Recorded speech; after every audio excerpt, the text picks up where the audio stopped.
my people, how you doing? Hope you're having a damn good day. Welcome back to the channel, and today we will be discussing the formidable box formation with Manchester United. Of course, it is a slight variation to the Pep Guardiola system, and I'll get into that fairly soon. As you can see, Martinez is playing in midfield, Luke Shaw is playing as a centre-back, and you're probably like, what the hell are you talking about? But the reality is, guys, from what I've seen from Erik Ten Hag, this is more or less what he wants from his team going forward when in possession of the ball, and I think it could work out extremely well with the personnel that we do have on the field. Now, before I get into it, hit the like button, hit the subscribe button if you are new. Of course, we are on the road to 2,000 subscribers. We have been growing absolutely fantastically over the last few weeks, so big ups to you guys. And right now we're going to hop on into this, and as you can see here, we've got Højlund up front.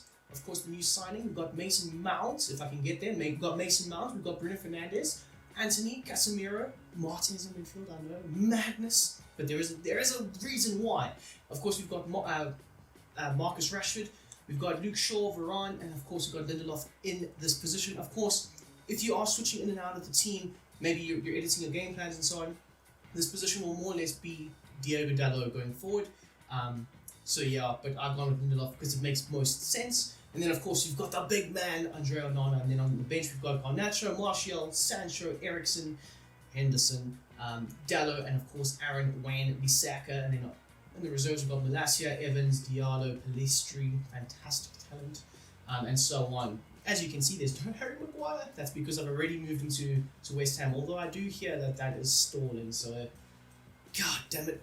Anyway, as you can see, the formation is very simple. 1 goalkeeper, 3 centre-backs, 2 DMs, 2 wide wingers, 2 cams, and 1 striker, of course. So with this set of tactics and this system, Erik Ten Hag tends to try and flood the opposition half with as many attacking players as possible, like the likes of Mason Mount, Bruno Fernandes. They'll both be aggressively pushing up with the likes of Højlund, who is an absolute athlete of a man who can run some more closing down angles, creating a lot of havoc for that backline, pressing that backline very high up, of course. But mainly, this team will look to try and be very super compact going forward, so when they press as a one unit, and of course, you do have a lot of players in the middle of the park. You've got Casemiro, you've got Martinez holding the backline, you've got Bruno Fernandes and Mount, who are absolutely insane with their stamina and their running. But of course, you also got the nice depth that's incredibly high, nice super high line with pacey players like Luke Shaw, like Varane, like Victor Lindelof, who can have a nice recovery run if you are pressing too high and you are hit with the counter attack, of course. You also have the likes of Anthony and Marcus Rashford, who can also drop back and help defensively wise, of course. As for the build-up play and the chance creation, it is set to slow build-up with possession in mind, of course. Erik Ten Hag wants to try and create a very possessive-based brand of football at Old Trafford. And we will be seeing a bit more of that, especially with the likes of Onana and so on. Like with my previous set of tactics, I have gone over the reason why we will be seeing a better brand of football this season. But more or less, you want to try and keep the ball as much as possible, because with this formation, you more or less are going to more or less get exposed on the counter-attack. So they can't counter you if you have the ball most of the time. And in the game against Wolves up above, I had a lot of the ball and we worked it very well. As for the width going forward, of course, it is a nice wide formation, but you want to try and spread that midfield so it spreads the opposition's defense as well, which is set to a nice high 70 essentially. But you also want to try and work the ball out to the likes of Anthony on the right, Rashford on the left, and also you have nice interlinking play between the likes of Mount and Bruno. And then of course you've got the very athletic Højlund, who is able to run all over the place. And of course this does go into the instructions and so on, but more or less you want to try and make sure that you're passing the ball around that midfield, maintaining possession, rotating it, of course. As for players in the box, it's a nice high flooding amount of players into that area.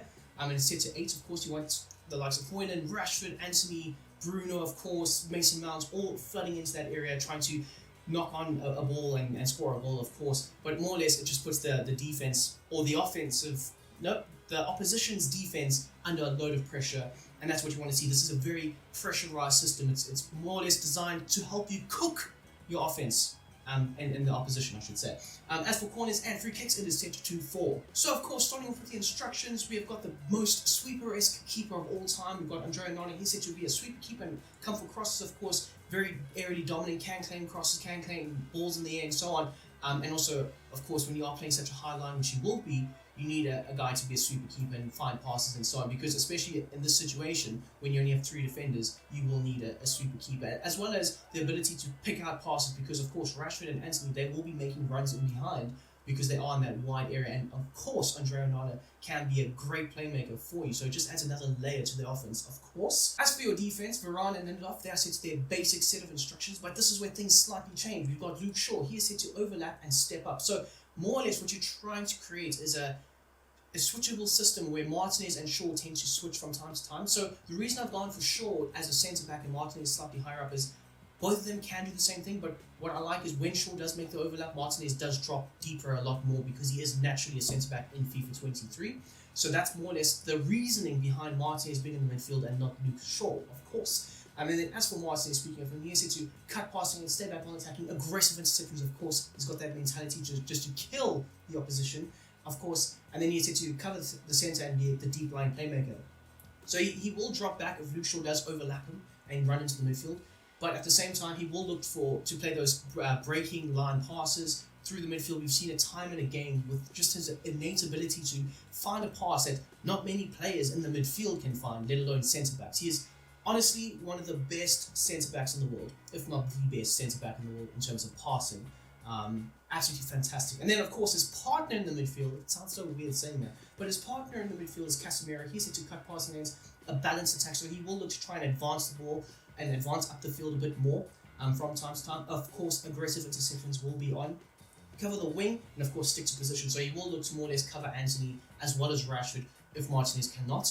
At the same time, he will also look to try and get forward and try and build a platform with the likes of Mount and Fernandes to try and more or less keep the opposition like cooked in their own half or slightly in their own third of the field, essentially. And Casemiro is a fantastic player at doing that. And of course, because Martinez is next to him, it does take a load of defensive pressure off of him. But at the same time, you don't really need that. So it does create a nice barrier for the opposition just to be like chained in their own third, like I said earlier. Going out wide, we've got Antony. He's set to come back on defense. Of course, you need him to come back on defense, but he is very good at doing so. Stay wide, get him behind, of course, get into the box, and aggressive interceptions will be on. As for Marcus Rashford, slightly differing, but he is set to come back on defense, have a balanced width when it comes to chance creation. So you do want him to, be able to stay wide, but also cut inside because his natural ability to cut in and shoot is really, really good. And also you do want him to drop deep, collect the ball, and then run up the wing with it, of course. But mainly you do want him to get in behind, use his pace, of course, stretch the defense, create opportunities for the likes of Mount, Bruno, Martinez even Højlund. So you do want him to be able to do that. And of course, he is set to get into the box, make angled runs into the box, late back post runs, of course, and then, of course, normal interception. So you do want to try and make your left wing the most attacking of the two, as, of course, that is Marcus Rashford's position, but also when you have the likes of Garnacho coming on, that will also be his position. And I don't see much differentiation between the two, especially when it comes to FIFA 23.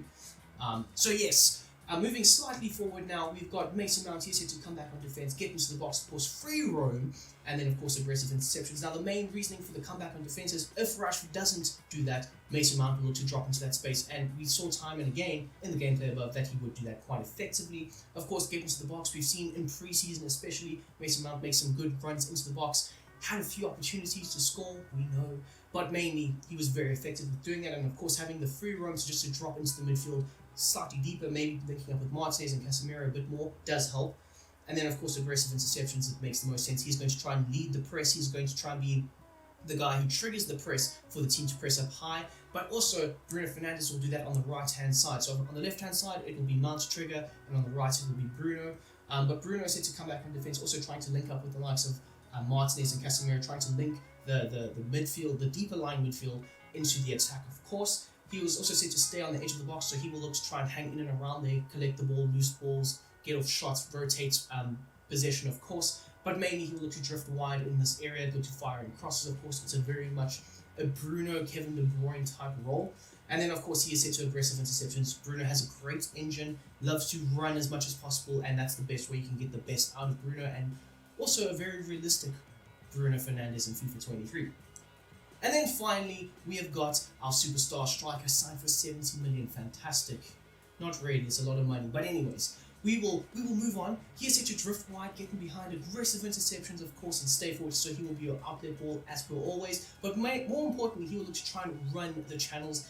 make sure that he is chasing down the balls, make sure he is hurrying up the opposition defense, making sure he is closing down passing angles. But mainly, he has a load of pace as it is. Højlund is incredibly fast. Like, he is an absolute juggernaut.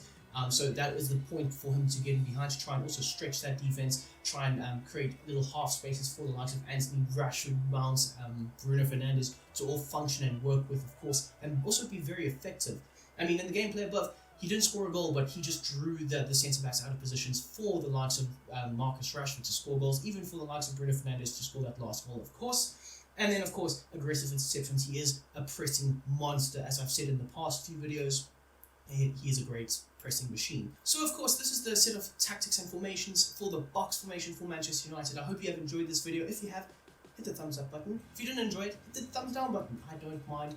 It's your opinion, of course, at the end of the day. But more importantly, if you would like to, hit that subscribe button. And, of course, if you have not seen them yet, I've got the Erik Ten Hag videos right here. It's the 4-2-3-1 and of course the 4-3-3 progressive system that I think Erik Ten Hag will be using throughout the course of this season, along with this one. So if you can, hit those videos up, hit a like, hit a subscribe if you are new to the channel, as per always. And of course, until the next time, my dudes, I hope you have a fantastic damn day.